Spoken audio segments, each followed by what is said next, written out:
फिर क्यों बीच में ये दूरी है,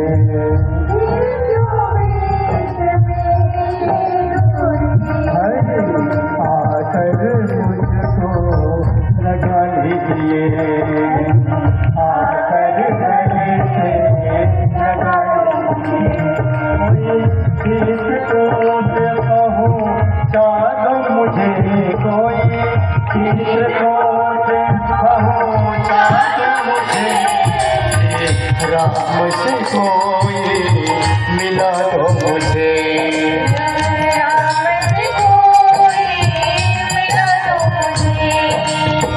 हरि दर्शन को तरसाए गयो,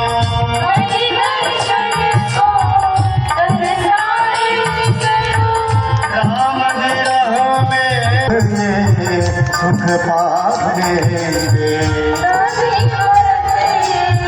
सुख पाएंगे, हरि मिलन की घड़ी बता दो मुझे,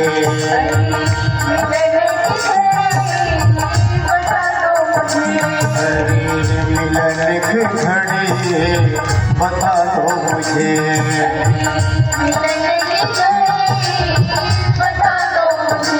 कोई मुझे कोई लगे प्रभु राम। तो उस समय लक्ष्मण जी ने देखा उनके हाव भाव को, तो उन्होंने सोचा कि हो गया, लगता है भैया भी चिंतित हो गए उसके आने से। तो लक्ष्मण जी का क्रोध बढ़ा और वो सोचते हैं ये क्यों आया है, और वो भी सेना के संग आया, हो ना हो इसीलिए आया। जो भाव निषाद राजगुरु ने सोचा वही भाव लक्ष्मण जी ने सोच ली कि हो ना हो इसीलिए आया है, कि ये सोच के कि राम यहाँ पर भैया राम अकेले हैं वनवास में दोनों, ये जा करके इनका सेना के साथ जा करके युद्ध में इनका वध कर दूं, ताकि निष्कंटक होकर के मैं अयोध्या पे राज्य करूं, इसलिए ही यहाँ पर आया है। मैं जानता हूँ कैकेयी का पुत्र है ना, तो इसकी मति कैसे शुद्ध हो सकती है। तो खूब अब राम जी को भी बोलने लगी, क्या बात है भैया, आप तो बड़े भरत के प्रेम की दुहाइयां देते थे, भरत ऐसा भरत वैसा भरत वैसा, देख लिया आपने, सेना लेकर आया है युद्ध करने के लिए, आज तो मैं इसको नहीं छोड़ू। और सीधा गए अंदर कुटिया में, आओ देखा न ताओ, धनुष को उठाया, प्रतिज्ञा करी कि भले जो साय शंकर आई, भले शंकर जी आ जाए आज सहायता करने की, तो मारा रन राम दुहाई, मैं को राम जी की सौगंध है, आज तो मैं भरत को मार के रहूंगा। ये यहाँ तक प्रतिज्ञा ले डाली। और जब ये प्रतिज्ञा ली, अब देखिए आगे बढ़ते हैं, लेकिन ये 5वां आखिरी पड़ा, सबसे बड़ी रुकावट भगवान से मिलने में, आखिरी रुकावट, और वो क्या है, अपने घर के खुद के लोग, परिवार। संसार तो छोड़ो, उनसे तो एक बार जीव लड़ भी लेता है भगवान के राज्य के लिए, लेकिन खुद के घर के लोग, जब अपने घर के लोग ही रुकावट पैदा करते हैं भगवान के राज्य में, यही जीव सबसे जल्दी हारता है। पति ने मना कर दिया नहीं जाना है, ठीक है नहीं जाएंगे, छोड़ देंगे वहां जाना, नहीं सुनेंगे कथा, हार जाते हैं। हाँ, और यही फंसता है सब, क्योंकि संसार से लड़ने की तो एक बार शक्ति भी रख ले, लेकिन परिवार का मोह त्यागना नहीं बनता जी, भक्त से जल्दी नहीं छोड़ पाता कि अरे पति ने कह दिया, अरे बच्चे लोग वो करते हैं, अरे ऐसा सास ससुर ऐसा बोलते हैं, ठीक है हम नहीं जाएंगे, छोड़ देते हैं भक्ति।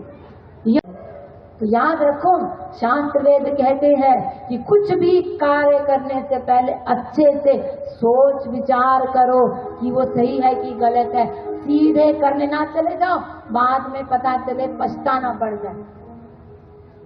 ऐसा बोला जब तो सब सोचने लगे कि ऐसा क्यों बोल रहे, मैंने ऐसा क्या किया। तो फिर आकाशवाणी में तुम भरत के लिए सोच रहे हो, उनके लिए जो सोच रहे हो सोच समझकर प्रतिज्ञा लो कि क्या करने जा रहे हो, वरना बाद में पछताना पड़ेगा तुमको।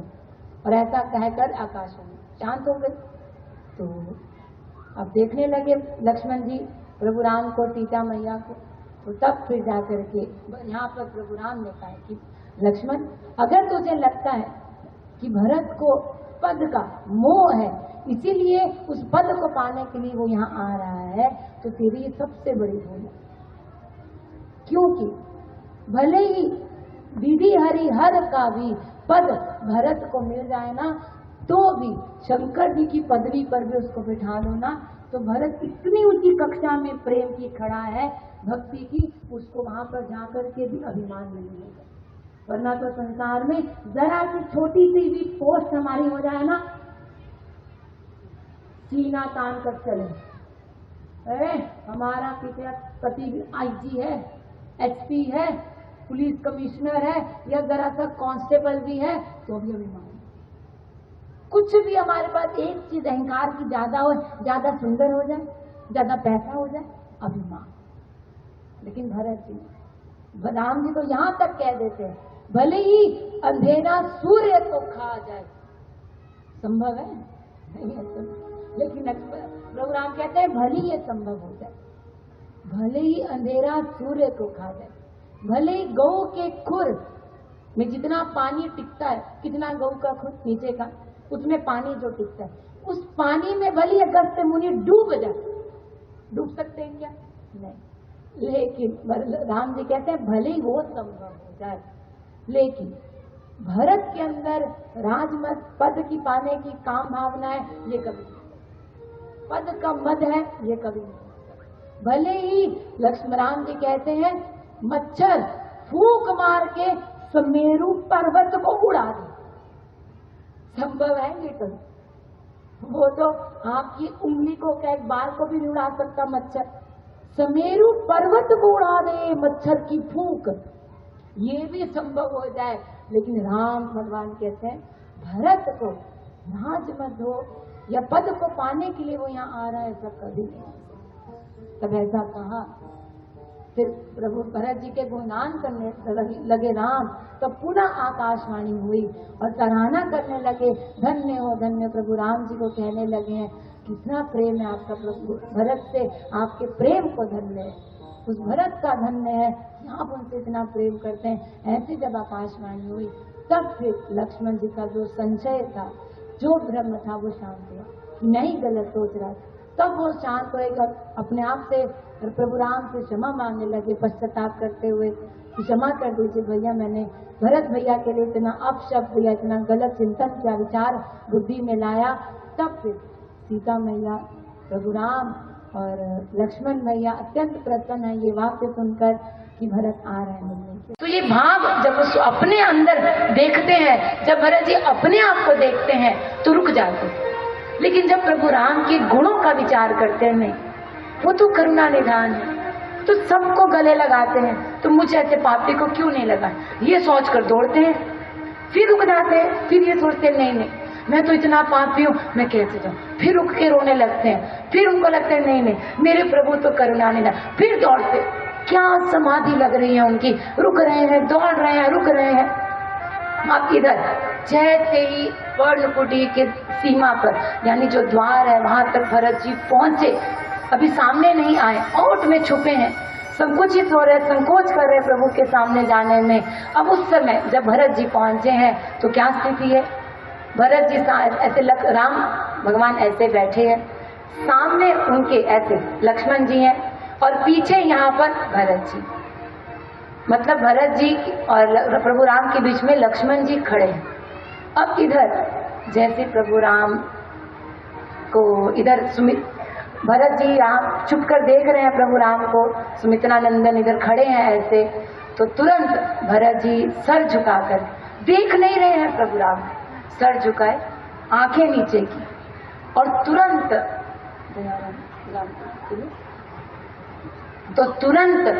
जैसे ही उन्होंने गिरे हैं और देखा कि प्रभु राम की मेरे ऊपर अभी नजर नहीं, और नजर हो जाएगी तो मैं सामने नहीं जा पाऊंगा, मैं उनकी नजरों से नजरें नहीं मिला पाऊंगा, ये सोच करके उन्होंने अपनी आंखों को नीचे किया है और ऐसे दौड़ करके सीधा दंडवत प्रणाम करके सर को झुका के क्षमा कर दीजिए भैया, मुझे क्षमा कर दीजिए, क्षमा कर दीजिए भैया, मुझे क्षमा कर दीजिए, बस ये बोला।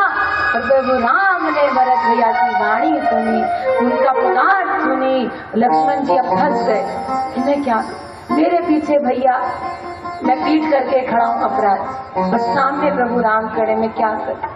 तो तुरंत वो ऐसे होकर के साइड हुए। प्रभु राम ने भरत जी को देखा, भरत जी नहीं देख रहे हैं, वो सर झुका करके बस दंडवत प्रणाम करके झुके हैं। और इधर प्रभु राम की जो स्थिति है, कैसे वो भैया से अपने मिलने गए हैं, आइए हम उस स्थिति को श्रवण करें। तत्पश्चात इस भरत चरित्र के समापन की ओर बढ़ेंगे। सुनकर नाम भरत का राघव आसन छोड़ के दौड़ चले हैं।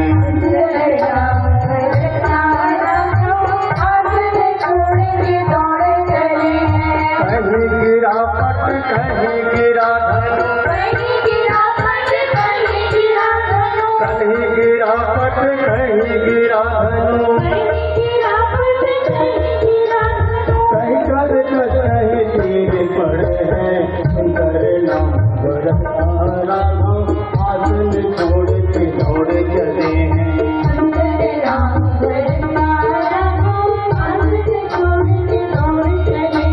भैया भरत मेरो भैया भरत कर राम यदि चले हैं, कर राम यदि चले हैं। राम इधर से भरत उधर से, मानो समुद्र तूफान चले। ये प्रभु राम ने उनका पीताम्बर का दुपट्टा कहाँ जा रहा है, धनुष कहाँ जा रहा है, तरकस कहाँ गिर रहा है, कुछ होश नहीं, बस दौड़ पड़े हैं भैया से मिलने के लिए। और रो कर भरत भैया भरत भैया भरत भैया करते हुए दौड़ रहे हैं। और भरत उनकी ओर देख रहे हैं, इतने संकोच में गलानी में भरे हैं भरत भैया कि उनकी नजर उठाकर नहीं देख रहे हैं। आइए हम इसको आगे तक श्रवण करें। दौड़ भरत पड़े लक्ष्य की नाई, श्री राम के चरण से लिपट पड़े हैं। चमत्कार सब मेरे ही कारण पड़े हैं। क्षमा करो क्षमा करो सब मेरे कारण दुख पड़े हैं। आपने कहके कटौती, आपने कहके कटौती, आए भाग मेरे पड़े हैं। कार्य के राजा राम मेरे को में पड़े हैं।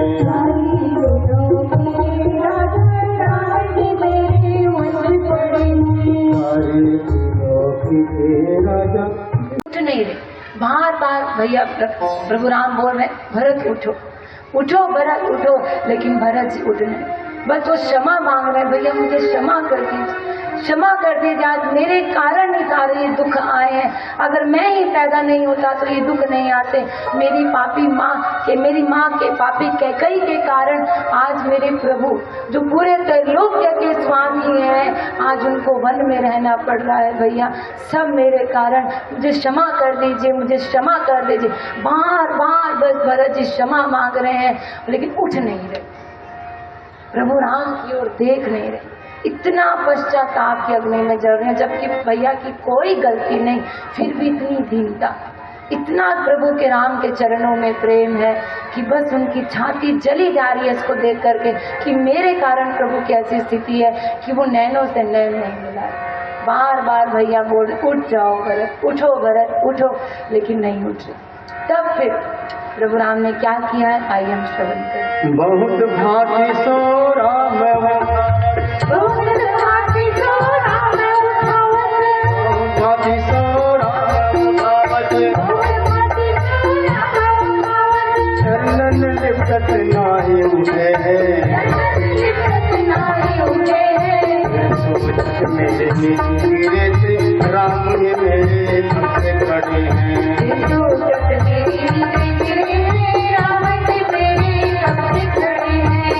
सोचत मेरे नीचे गिरे से राम जी मेरे सबसे खड़े हैं। प्रभु राम विनती कर रहे, भरत उठ नहीं उठ रहे हैं भरत भैया, तो स्वयं प्रभु राम झुक करके भरत जी को उठा रहे हैं कि उठ जा भरत। लेकिन जब नहीं उठे तो अचानक फिर भरत जी के मन में क्या भाव आया, वो सोचने लगे, अरे मैं इतना नीच कैसे भूल गया कि मेरे कारण प्रभु राम इतनी देर से खड़े हैं, इतना झुकना पड़ रहा है, उनको इतना कष्ट हो रहा है। तो सेवक का काम तो केवल स्वामी को सुख देना है और मैं अपने प्रभु को कष्ट दे रहा हूँ। तब इस भाव को सोच करके तुरंत भरत जी खड़े कि मेरे कारण प्रभु को झुकना पड़ रहा है, खड़े होना पड़ रहा है, मेरे कारण प्रभु को कष्ट हो रहा है और मैं उनको कष्ट नहीं दे सकता। तो तुरंत भरत जी खड़े हुए, लेकिन नैन नहीं मिला।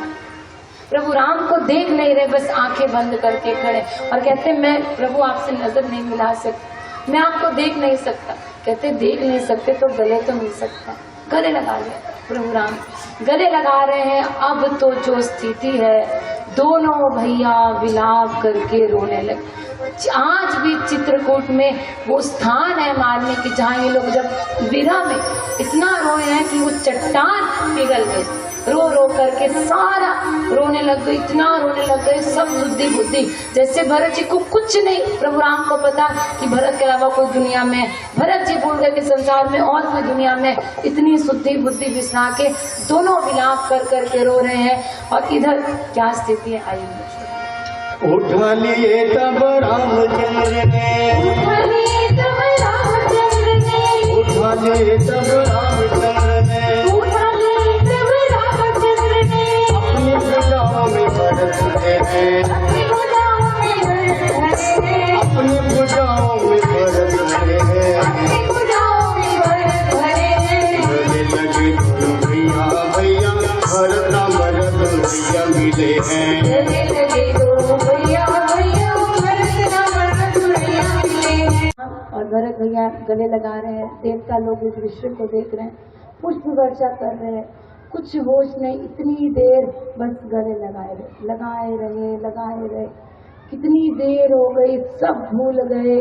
लेकिन यहाँ पर निषाद राजगुरु आते हैं कि प्रभु को समाधि से बाहर निकालने के लिए, और उनको समाधि से बाहर निकालने के लिए कहते हैं कि प्रभु मैया भी आए हैं, गुरु वशिष्ठ भी आए हैं, प्रजा भी आई है, सब व्याकुल है आपके दर्शन के लिए।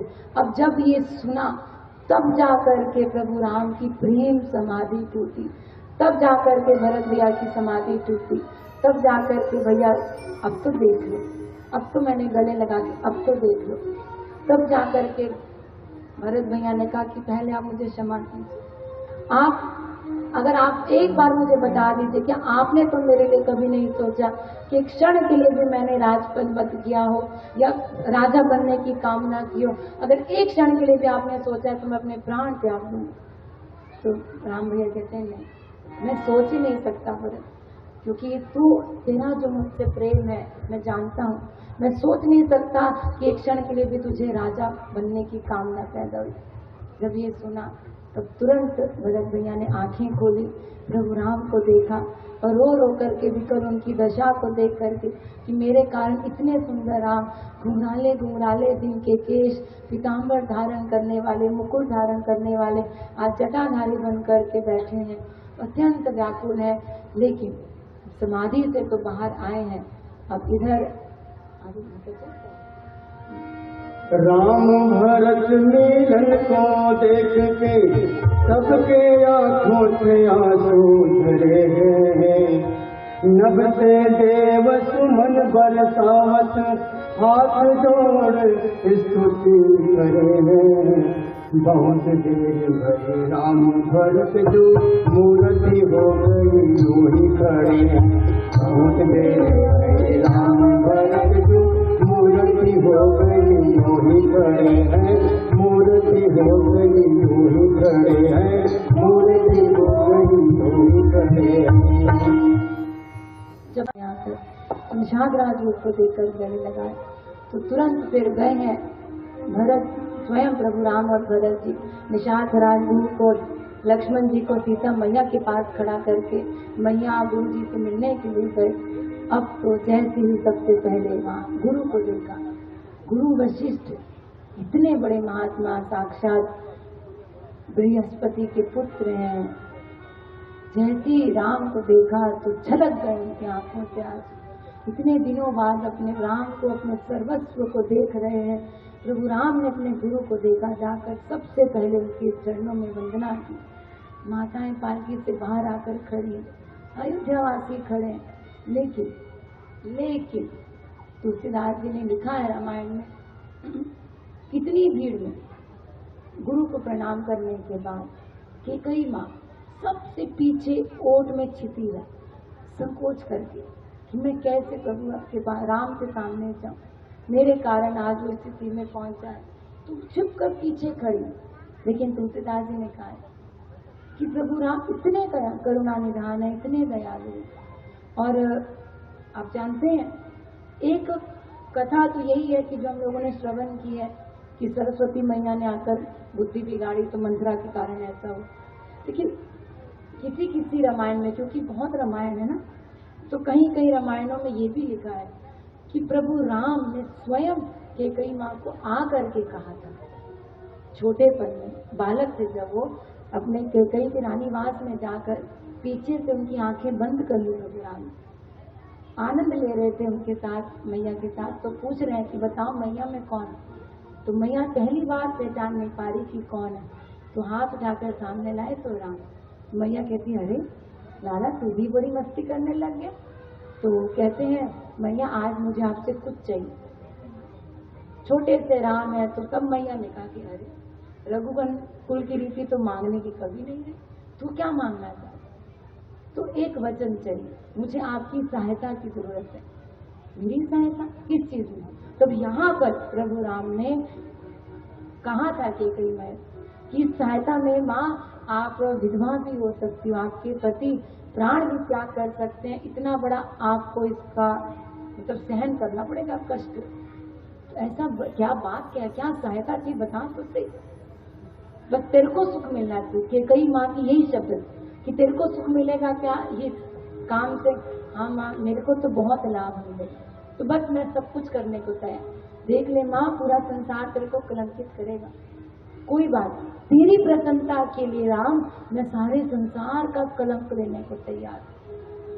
तब उस समय प्रभु राम ने वहां पर ये कहा था कि माँ तुझे ऐसे ऐसे बोल करके मुझे वनवास भेजना है, ऐसे ऐसे तुझे करके मुझे वनवास भेजना है, तो मुझे वचन दे कि तू मेरा ये कार्य करेगी। क्योंकि मैं अगर वनवास नहीं जाऊंगा, यहीं राम अयोध्या में फंस जाऊंगा, तो मैं आगे जा करके अन्य जीवों के साथ मुझे पूरे संसार में भ्रमण करके राक्षसों का अंत करना है, धर्म की स्थापना करनी है। इसलिए मुझे तेरी सहायता की जरूरत है कि तू ऐसा करना कि मैं वनवास चले जाऊं। तब फिर कैकेयी माँ ने उनको वचन दिया था। तो वो भी एक कथा है कि जहाँ पे प्रभु राम पहले से ही कैकेयी माँ को बोल दिए। तो यहाँ पर जैसे ही गुरु वशिष्ठ को प्रणाम किया, उसके बाद सीधा बस 5-10 मिनट की कथा बची है, तो सीधा फिर सबसे पहले कौशल्या माँ के पास में गए। सुमित्रा छिपी है, कैकेयी माँ छिप रही है, लेकिन प्रभु की नजर चली, अपनी माँ खोज लिया और सीधा गए हैं सबसे पहले कैकेयी माँ के पास। और कैकेयी माँ तो उन प्रभु राम के चरणों में गिरना चाहती थी, लेकिन प्रभु राम ही चरणों में गिर के माँ ये क्या उल्टी रीति कब से शुरू हो गई, पुत्र माँ के चरणों में गिरते, आप तो मेरे चरणों में। तो कैकेयी माँ रो रो करके क्षमा कर दे राम, क्षमा कर दे, मैंने सबसे ज्यादा तुझसे प्यार किया, तूने मुझसे सबसे ज्यादा प्यार किया और मैंने आज तेरे सारे दुख का कारण बन गई, राम मुझे क्षमा कर। तो प्रभु राम कहते नहीं माँ तूने तो मेरा बहुत सहायता की। गले लगा करके प्रभु राम कहते हैं माँ तू तो इतनी प्रशंसा की है, तू तो इतना प्रेम पाने के अधिकारी है कि तूने मेरी सहायता करने के लिए, मेरे वचन को निभाने के लिए, मेरे खुशी के लिए तूने इतना कलंक अपने सर के ऊपर ले लिया कि सारा संसार तेरा अपमान कर रहा है, केवल मेरे लिए, केवल मेरे लिए। माँ तो इस समय जब ऐसे गले लगाकर, ये गले लगाते लगाते बातें कर रहे हैं, और उस समय कैकेयी माँ का इतना वात्सल्य रस निकल रहा है, इतना राम को देखकर वात्सल्य रस निकल रहा है कि स्तनों से दूध बहने लग गया। इतने वात्सल्य में डूब गई कि बस गले लगाकर रो रही कि मैं ही क्यों कलंकित हुई हूँ, मेरे कारण आज मेरे स्वामी मुझे छोड़कर चले गए, मेरे क्यों प्राण नहीं निकल गए। इस प्रकार भाव बना करके दोनों निकल करके गले लगा कर मैया रो रही है। उसके बाद कैकेयी माँ से मिले कौशल्या मैया से मिले, लेकिन अभी तक प्रभु की नजर नहीं गई है कि मैया की अवस्थाओं को देख के कि पिताजी नहीं रहे, उनके आभूषण नहीं पहने, सिंदूर नहीं है, इधर वस्त्र सफेद पहने, अभी तक प्रभु राम की नजर नहीं गई। क्यों?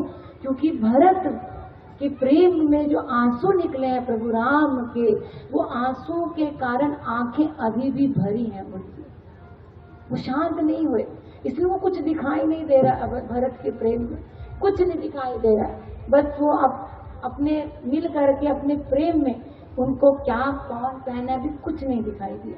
इसलिए तो तुलसीदास जी यहाँ बता रहे हैं कि गुरु वशिष्ठ को आकर बताना पड़ा राम को, क्योंकि उनकी नजर ही नहीं गई। तो आकर के जब तीनों मैया से मिले और सब आए, भरत जी लक्ष्मण जी भी आकर मिल रहे हैं, सीता मैया भी आकर सबसे मिल रही हैं, तो सब अयोध्या एक एक अयोध्यावासी के पास जाकर प्रभु राम मिल रहे हैं, और मिलने के बाद प्रभु राम मिल रहे हैं, और इधर एक एक जाकर उसके बाद गुरु वशिष्ठ आए और दशरथ जी के विसर्जन का पुष्प विसर्जन का कलश लेकर आए। सब प्रभु राम की नजर गई है कि माता के वस्त्रों को देखकर आभूषण नहीं पहने, विकल हो गए कि क्या हो गया ये। तब गुरु वशिष्ठ ने बताया कि पुत्र तुम्हारा वियोग पिता सहन नहीं कर सकते, उन्हें अपने देह का त्याग कर दिया और वो मुक्ति के लिए अब श्राद्ध का समय है और तुम बड़े ज्येष्ठ पुत्र हो, इसलिए हम इस पुष्प विसर्जन को लेकर आए। अब जब ये सुना दशरथ जी के, तब तो प्रभु राम इतना व्याकुल होते, पूरी अयोध्या पुनः ऐसा बन गया कि जैसे अभी अभी दशरथ जी हमारे सामने प्राण छोड़ के गए हो, ऐसे विकल होकर के सारी प्रजा मुनि गुरुवर सब रो करके दशरथ जी को याद कर रहे हैं। अब ये जानने के बाद फिर दशरथ जी, गुरु वशिष्ठ ने कहा कि दशरथ जी की तुम्हें कल पूजा करनी है सुबह श्राद्ध का, तो उपवास किया, फिर पानी पीना सब कुछ छोड़ दिया प्रभु राम ने, एक बूंद पानी नहीं पिया, उपवास किया। फिर रात को सब वहीं रुके हैं, सबकी व्यवस्था हुई है। अगले दिन सुबह सुबह नियम के अनुसार फिर स्नान, दशरथ जी का पिंडदान किया है, यानी श्राद्ध किया है। स्वयं राम जी ने नदी में खड़े होकर श्राद्ध किया। तो यही कहा जाता है कि स्वयं पितृ यानी दशरथ जी अपने स्वयं आ गए थे प्रभु राम से अपना श्राद्ध स्वीकार करने। उस समय में इतनी शक्ति होती थी, इसलिए तो कहते हैं आजकल जो हम श्राद्ध करते हैं पितरों तक पहुंचता ही नहीं पहुंचता, क्योंकि वो पावर ही नहीं है, न कराने वालों के पास है, न आप लोगों के पास है, न आजकल वो पवित्रता है, न वो विश्वास है, विश्वास ही नहीं है। लेकिन करना चाहिए, क्योंकि भले पूर्ण रूप से ना मिले, इतना सा भी अगर उन तक पहुंच रहा है तो उसी में वो प्रसन्न है। लेकिन श्राद्ध करना जो भी एक हमारे नियम है, आप लोगों के गृहस्थ में रहकर उन समस्त नियमों का पालन करिए, भक्ति करिए, लेकिन साथ साथ पीढ़ी को सिखाने। गुरु वशिष्ठ ने कहा कि ऐसे ऐसे भरत का उद्देश्य है कि जब से वो आया है वो राज्य उसको काटने खा रहा है, उसको वो रह नहीं पा रहा वहाँ पर, हर जगह जहाँ देखता है बस तुम्हारी याद उसको सताती है, इसलिए बस वो तुमको वापस अयोध्या ले जाने आया। तो अब फिर बोल तो दिया गुरु वशिष्ठ ने, उस समय फिर प्रभु राम तो कुछ नहीं बोले। फिर सभा जैसे है बिठाई गई है, तो कुछ निर्णय नहीं हो पा रहा है, क्योंकि क्या हो रहा है यहाँ पर जैसी सभा बिठाई गई, तो पहले तो सभा, पहले दिन सभा बिठाते ही जनक जी वहाँ पहुँच गए। जनक जी पहुँचे तो जनक जी कैसे पहुँच गए, तो पूछा कि आप यहाँ कैसे, तो जनक जी ने कहा कि मैं जा तो अयोध्या रहा था, क्योंकि मुझे पता चला कि दशरथ जी नहीं है, उस समय नहीं आ पाया, तो क्योंकि बहुत कुछ भी अब घर में चल रहे हैं, स्थिति ठीक नहीं है, बहुत सारी बातें हो रही हैं घर में, तो अगर मैं चला जाता उस समय तो फिर लोग सोचते कि अपनी पुत्री का वो करने के लिए यहाँ आए हो। तो मेरे को पता चला कि भरत चित्रकूट जा रहे हैं, तो मैं इसी बात से यहाँ आ गया कि सबसे मिलना उसे। 12 साल बाद जनक जी से मिलने जा रहे हैं सीता मैया से, 12 साल, क्योंकि जब से आई हैं विदाई करके, फिर उसके बाद 12 साल वहाँ नहीं मिली, फिर वनवास में आ गई, अब 12 12.5 साल बाद अपने पिता से जनक नंदिनी मिलने जाए। तो तुरंत जनक नंदिनी मिली है जनक जी से, और सुनैना मैया भी साथ में है। तो माँ को देख करके सीता मैया को अत्यंत प्रसन्नता है। यहाँ पर अब सभा बिठाई गई, बताया गया किस उद्देश्य से है। तो सब एक दूसरे पर बात डाल। गुरु वशिष्ठ कहते हैं जनक जी आप इतने ज्ञानी, आप बताइए क्या करना चाहिए। वो कहते हैं राम बताए। चार सब एक दूसरे पर बात डाल, कोई निर्णय नहीं हो पा रहा क्या किया जाए। ऐसी करते करते 1-2 दिन बीत गए। रोज रात को भरत जी सो ना पाए, यही व्याकुलता के साथ कि क्या होगा क्या होगा। कभी इधर गुरु जी के पास जा रहे हैं, कभी उधर जा रहे हैं कि कोई तो मेरा बात का समाधान कर दो, कोई तो मेरी बात को प्रभु राम के चरणों तक पहुंचा कर कह दो कि वो मान जाए। लेकिन 2 दिन बीते। इधर सीता मैया को ये मन था, जनक जी का मन था कि सीता मैया 1-2 रात हमारे साथ रहे। इतने सालों बाद रघुवर से प्रार्थना की तो रघुवर जी मान गए। लेकिन रघुनाथ जी ने कहा था कि अभी सबसे ज्यादा जरूरी क्या है कि कई माँ के साथ रहना, वो आपको। तब सीता मैया ने अपने पिता से कहा कि मैं आपके साथ रात को तो नहीं रह सकती क्योंकि पति का आदेश है कि मैं केकई माँ के पास रहूं। तो रात भर केकई माँ के पास ही सीता मैया 2-3 दिन रुकी हैं। उनको संतावना देती हैं, उनके साथ रह करके उनको उस गलानी से बाहर निकालती हैं, उनके साथ रह करके। तब 1-2 दिन बीते तो बार बार फिर प्रोग्राम संकेत कर रहे हैं कि अब आप जाइए, बहुत दिन हो गए हैं।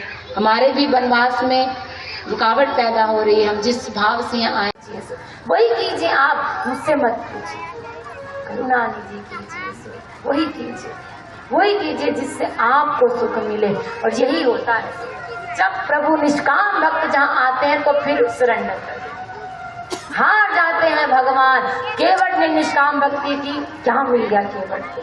भरत जी निष्काम बन गए, आपका सुख प्रभु चाहिए, यहाँ भी भगवान हार गए।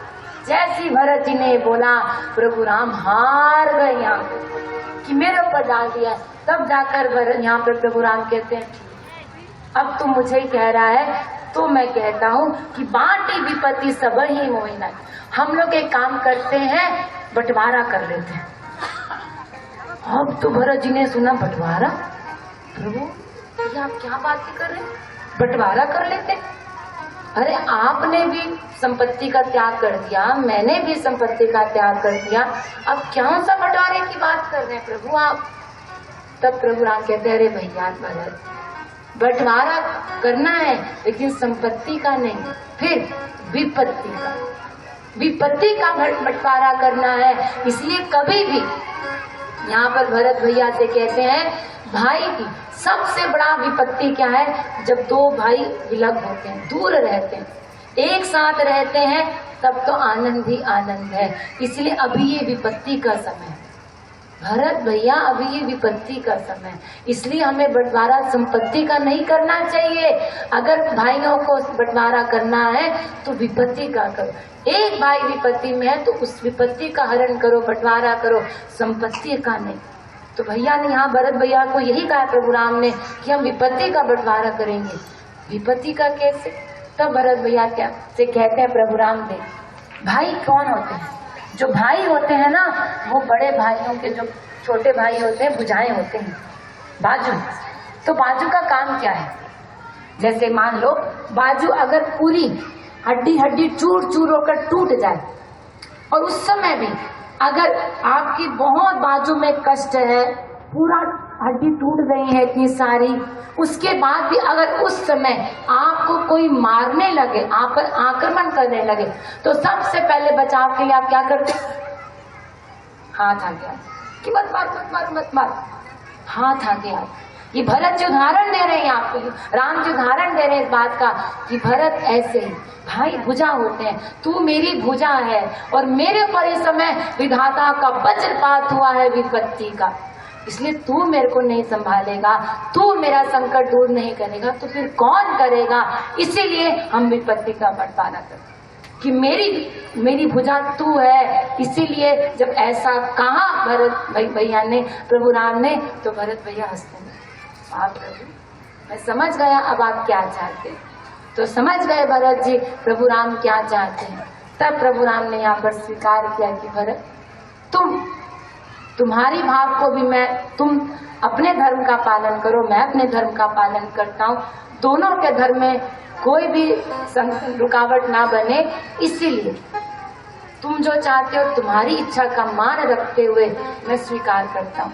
मैं स्वीकार करता हूँ कि मैं 14 साल बाद जब वापिस आऊंगा तब मैं राजा बनूंगा। इसलिए तुम भी अब मेरी बात को स्वीकार करो भरत, तुम मेरी भुजा हो। इस विपत्ति काल में तुम मेरी भुजा बन के मुझे नहीं संभालोगे तो कौन संभालेगा। इसलिए तुम समझो इस धर्म का पालन करते हुए 14 साल की बात है, मैं आकर के वापस अपना राज्य ले लूंगा, लेकिन तब तक 14 साल तक राज्य में जाकर के एक सेवक की भांति ही सही लेकिन राज्य का पालन करो। प्रजा दुखी है, परेशान है, वहाँ पर आप रहो, धर्म नीति से रहते हुए राजनीति से धर्म के अनुसार पालन करो।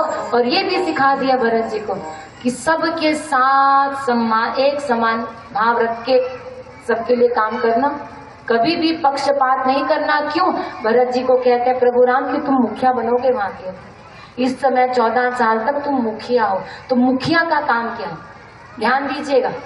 देखिए संसार में, बस आज थोड़ा सा देरी हो, ध्यान बाजू होती है, 2 बाजू है ना हमारी, तो सबसे ज्यादा काम हम किस बाजू से लेते हैं? लेफ्ट से कि राइट से? राइट से। लेफ्ट काम ज्यादा नहीं करते, दायां हाथ ज्यादा हमारा काम करते, हर काम में इसी का नहीं होगा, लेफ्ट हाथ ज्यादा काम नहीं करते। तो क्या हम लोग ये सोचते हैं ज्यादा काम ये हाथ करता है तो ज्यादा खाना इधर खिलाओ, इधर कम खाना खिलाओ, ये कुछ काम नहीं करता? नहीं। तो मुख से जो भी भोजन हम खा रहे हैं तो पूरे शरीर में एक समान जा रहा है ना, वो बंटवारा नहीं कर रहा है कि यहाँ ज्यादा तो यहाँ कम। ऐसी मुखिया का काम है, घर के मुखिया का क्या काम है? तू मुखिया बनेगा वहाँ का अभी 14 साल तक, तेरा काम है कि सारी प्रजा को कभी भी एक समान दे, पक्षपात नहीं करना परिवार में, किसके साथ ज्यादा पैसा, इसको प्रॉपर्टी ज्यादा दो, इसको कम दो, पक्षपात नहीं। मुखिया का काम है अपने परिवार वालों के साथ एक समान संभाव रखना।